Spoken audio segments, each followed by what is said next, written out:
Hello everybody. So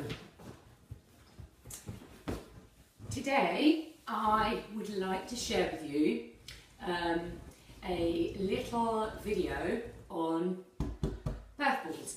Let me move back a little bit so that you can actually see the birth ball. So I often get asked questions in class about birth balls, what size, when should I use it, etc, etc. So I thought I'd just do a little video which will just give you the answers perhaps that you're looking for. So, starting off, birth ball. Do I need to spend money on a birth ball or is an exercise ball just as good?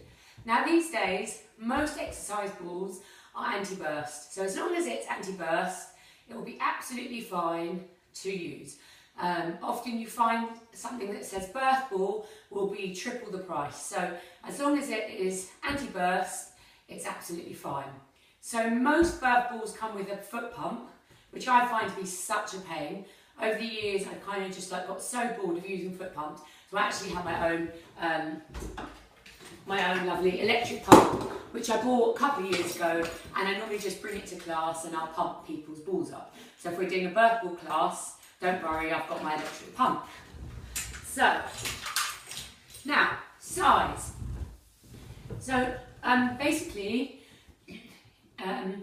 if you are up to 5'8", you should get yourself a 65 centimetre birth ball. If you are, say, probably 5'4" and under, you're probably more advisable to get a 55. But to be honest, I would just get a 65 because there's so many 55 centimetre birth balls on the market that are way too small. People come into class with tiny, tiny ones and they're just really not going to do the job. So for everybody under 5'8", get yourself a 65 centimetre birth ball. Now often the mistake that people make when they're pumping it up at home is they're not sure how big to pump it up. So some birth ball kits come with like a tape measure, but all you need to do is get a ruler, mark on the wall. So mark on the wall to 65 centimetres and put your ball at the mark, and then you'll know how much further you've got to pump it up or deflate it. But often they have a lot more space to inflate than what most people do. So if you're 5'9" and above, I would recommend a larger birth ball, which is 75 centimetres.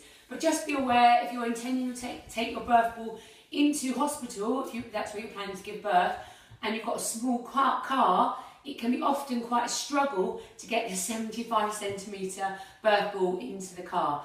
And I do always advise people to take their own birth balls because you know that it's pumped up, you know that it's clean. You can just grab yourself like a wheelie bin sack, put it over the birth ball and take it in. Some people, if you're like sewing, you can make yourself a bag, but that's kind of like, that's probably at the bottom of the list. So, we now know what size we need to get, 65 or 75, and then basically, when we're sat on a birth ball, we really want to, let me just move a little bit further back here. The position we want to be in is we want to have our knees in line with our hips, or if not, slightly higher. To be honest, you can Google anything these days, and when I was just double checking on a few points earlier today, I found completely opposite opinions. But to be honest, I've been teaching and using birth balls in my classes for so many years, I'm just kind of sticking with what I know and what I know works. So, once we pump our birth ball up, we want to have our knees in line with our hips, or if not, just going to be slightly higher. If you're slightly higher, it just means the pelvis is tipping forward, which is going to get baby into a nice optimum position. And yeah, and also we want to be nice and we want to be quite nice and firm. Okay, so I think that's kind of like the basics that you need to know.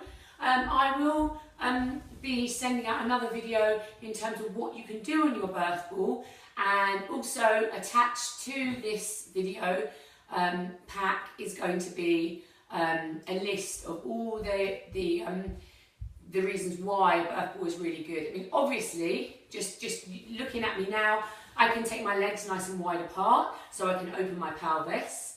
I can circle on my birth ball. Using the birth ball rather than a chair means that my perineum is protected. It encourages baby's head during labour to get down on the cervix. And if you're suffering from any aches in the back, it's really good to use the ball because you can move forwards and backwards, side to side and circling.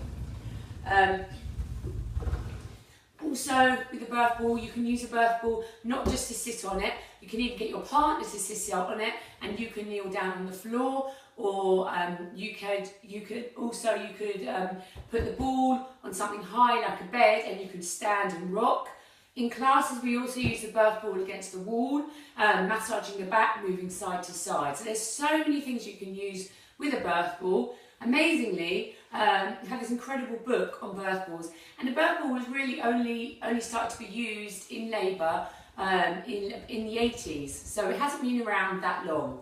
So go off, get yourself a birth ball, and hopefully either join me in my classes or come back and watch another video where I'll show you how you can use your birth ball while you're pregnant and also in labour.